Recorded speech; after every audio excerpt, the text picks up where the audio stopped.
चलते चलते जब वे ऋषिमुख पर्वत के निकट पहुंचे तो अपने साथियों के साथ उस पर्वत पर विचरण करने वाले बलवान वानरराज सुग्रीव ने इन दोनों तेजस्वी युवकों को देखा। इन्हें देखकर सुग्रीव के मन में शंका हुई और उन्होंने अपने मंत्रियों से कहा, निश्चय ही वाली ने इन दोनों धनुर्धारी वीरों को छद्मवेश में भेजा है। भयभीत होकर सुग्रीव अपने मंत्रियों के साथ ऋषिमुख पर्वत के शिखर चले गए। सुग्रीव को इस प्रकार चिंतित देखकर वाक्पटु हनुमान बोले, हे वानराधिपते, वाली तो शापवश यहाँ आ ही नहीं सकता, आप सहसा ऐसे चिंतित क्यों हो रहे हैं? हनुमान के प्रश्न को सुनकर सुग्रीव बोले, मुझे ऐसा प्रतीत होता है कि ये दोनों पुरुष वाली के भेजे हुए गुप्तचर हैं और तपस्वियों का भेष धारण करके हमारी खोज में आए हैं। हमें इनकी ओर से निश्चिंत नहीं होना चाहिए। हनुमान, तुम वेश बदलकर इनके पास जाओ और इनका संपूर्ण भेद ज्ञात करो। यदि मेरा संदेह ठीक होगा तो शीघ्र इस विषय में कुछ करना पड़ेगा। सुग्रीव का निर्देश पाकर हनुमान भिक्षु का भेष धारण कर राम लक्ष्मण के पास पहुंचे।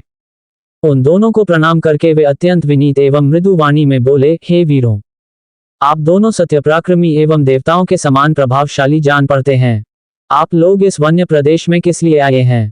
आपके अंगों की कांति सुवर्ण के समान प्रकाशित हो रही है।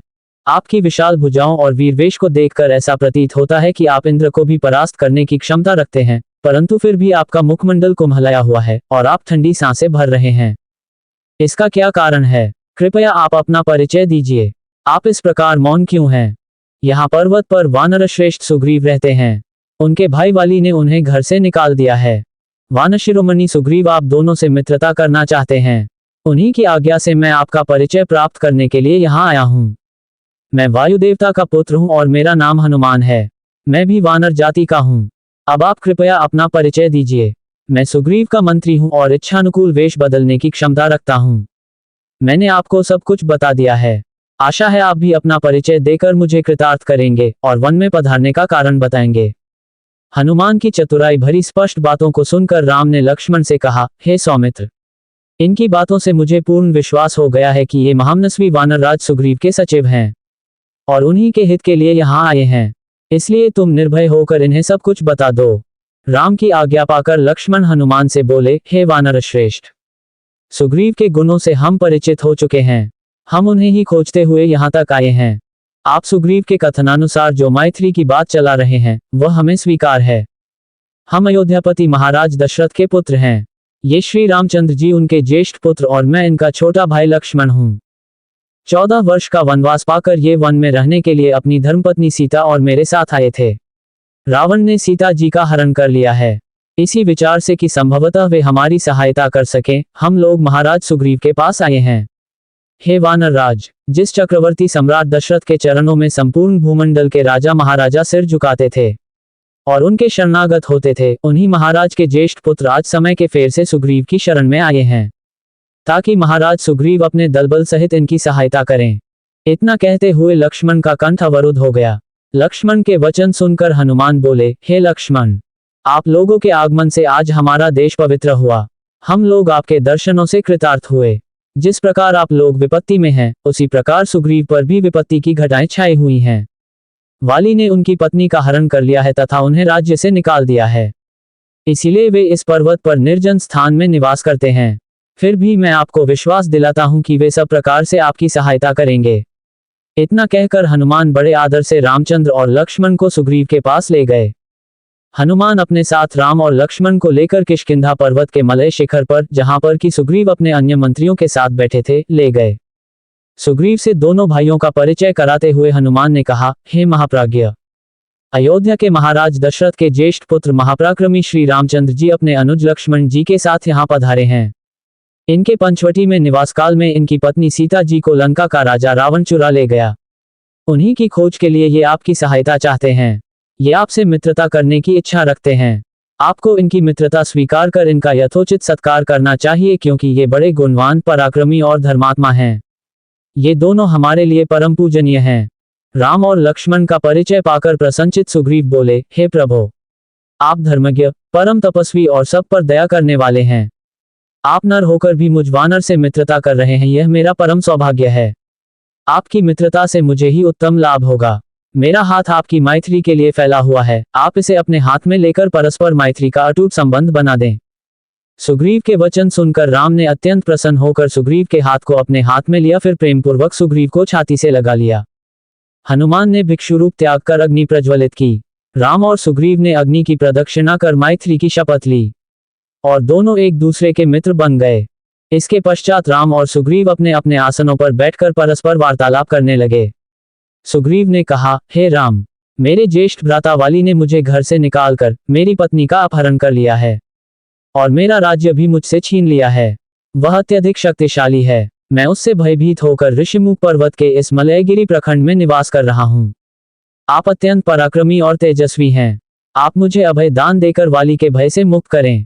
सुग्रीव के दीन वचन सुनकर राम बोले, हे सुग्रीव, मित्र तो उपकार रूप फल देने वाला होता है। मैं अपने तीक्ष्ण बाणों से तुम्हारी पत्नी के हरण करने वाले वाली का वध कर दूंगा। अब तुम उसे मरा हुआ ही समझो। सुग्रीव ने प्रसन्नतापूर्वक कहा, हे राम, मेरे मंत्रियों में श्रेष्ठ सचिव हनुमान मुझे आपकी विपत्ति की संपूर्ण कथा बता चुके हैं। आपकी पत्नी सीता आकाश या पाताल में कहीं भी हो, मैं अवश्य उनका पता लगवाऊंगा। रावण तो क्या, इंद्र आदि देवता भी सीता को मेरे वानरों की दृष्टि से छिपा कर नहीं रख सकते। राघव, कुछ ही दिनों पूर्व एक राक्षस एक स्त्री को लिए जा रहा था। उस समय हम इसी पर्वत पर बैठे थे। तब हमने उस स्त्री के मुख से हा राम, हा लक्ष्मण शब्द सुने थे। मेरा अनुमान है कि वह सीता ही थी। उसे मैं भली भांति देख नहीं पाया। हमें बैठे देखकर उसने कुछ वस्त्राभूषण नीचे फेंके थे। वे हमारे पास सुरक्षित रखे हैं। आप उन्हें पहचान कर देखिए, क्या वे सीता जी के ही है। ये कहकर सुग्रीव ने एक वानर को वस्त्राभूषणों को लाने की आज्ञा दी। उन वस्त्राभूषणों को देखते ही राम का धीरज जाता रहा। वे नेत्रों से अश्रु बहाते हुए शोकविह्वल हो गए और धैर्य छोड़कर पृथ्वी पर गिर पड़े। चेतना लौटने पर वे लक्ष्मण से बोले, हे लक्ष्मण, सीता के इन आभूषणों को पहचानो। राक्षस के द्वारा हरे जाने पर सीता ने इन आभूषणों को पृथ्वी पर गिरा दिया होगा। लक्ष्मण ने कहा, भैया, इन आभूषणों में से न तो मैं हाथों के कंकणों को पहचानता हूँ, न गले के हार को और न ही मस्तक के किसी अन्य आभूषणों को पहचानता हूँ, क्योंकि मैंने आज तक सीता जी के हाथों और मुख की ओर कभी दृष्टि नहीं डाली। हाँ, उनके चरणों की नित्य वंदना करता रहा हूँ, इसलिए इन नूपुरों को अवश्य पहचानता हूँ। ये वास्तव में उन्हीं के हैं। राम ने सुग्रीव से कहा, हे सुग्रीव, मुझे बताओ कि वह भयंकर रूपधारी राक्षस मेरी प्राणेश्वरी सीता को लेकर किस दिशा में गया है। तुम शीघ्र पता लगाओ कि वह राक्षस कहाँ रहता है। वानरराज, धोखे में डालकर और मेरा अपमान करके मेरी प्रियतमा को अपहरण करने वाला वह निशाचर मेरा घोर शत्रु है। मैं आज ही उसका वध करके सीता को मुक्त कराऊंगा। राम के शोक से पीड़ित वचन को सुनकर सुग्रीव ने उन्हें आश्वासन दिया, हे राम, मैं नीच कुल में उत्पन्न उस पापात्मा राक्षस की शक्ति और गुप्त स्थान से परिचित नहीं हूँ, किंतु मैं आपको विश्वास दिलाता हूँ कि मैं शीघ्र ही ऐसा यत्न करूंगा कि मिथिलेश कुमारी सीता आपको मिल जाए। अतः आप धैर्य धारण करें। इस प्रकार से व्याकुल होना व्यर्थ है। व्याकुल होने पर मनुष्य की बुद्धि गंभीर नहीं रह पाती। आपको इस प्रकार से अधीर होना शोभा नहीं देता। मुझे भी पत्नी के विरह का महान कष्ट प्राप्त हुआ है, तथापि मैं पत्नी के लिए निरंतर शोक नहीं करता। जब मैं वानर होकर धैर्य धारण कर सकता हूं, तो आप तो नर हैं, महात्मा हैं, सुशिक्षित हैं, आप मुझसे भी अधिक धैर्य धारण कर सकते हैं। मैं आपको उपदेश नहीं दे रहा हूं, सिर्फ मित्रता के नाते आपके हित में सलाह दे रहा हूं।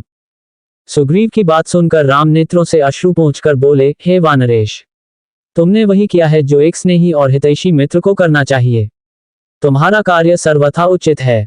स्खें, तुम्हारे इस आश्वासन ने मेरी चिंता को दूर करके मुझे स्वस्थ बना दिया है। तुम जैसे स्नेही मित्र बहुत कम मिलते हैं। तुम सीता का पता लगाने में मेरी सहायता करो और मैं तुम्हारे सामने ही दुष्ट वाली का वध करूंगा। उसके विषय में तुम मुझे सारी बातें बताओ। विश्वास करो, वाली मेरे हाथों से नहीं बच सकता।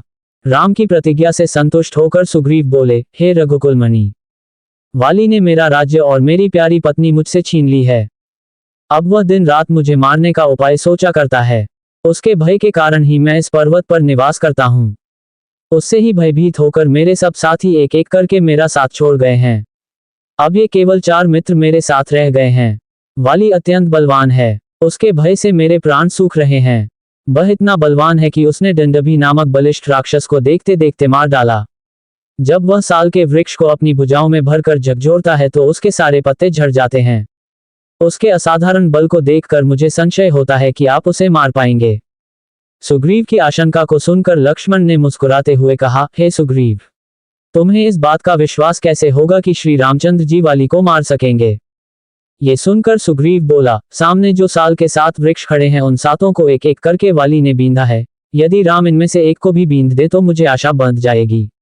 ऐसी बात नहीं है कि मुझे राम की शक्ति पर पूर्ण विश्वास नहीं है, किंतु मैं केवल वाली से भयभीत होने के कारण ही ऐसा कह रहा हूं। सुग्रीव के ऐसा कहने पर राम ने धनुष पर प्रत्यंचा चढ़ाई और बाण छोड़ दिया, जिसने भीषण टंकार करते हुए एक साथ सातों साल वृक्षों को और पर्वत शिखर को भी बींध डाला। राम के इस पराक्रम को देखकर सुग्रीव विस्मित रह गया और उनकी भूरी भूरी प्रशंसा करते हुए बोला, प्रभो, वाली को मारकर आप मुझे अवश्य ही निश्चिंत कर दे।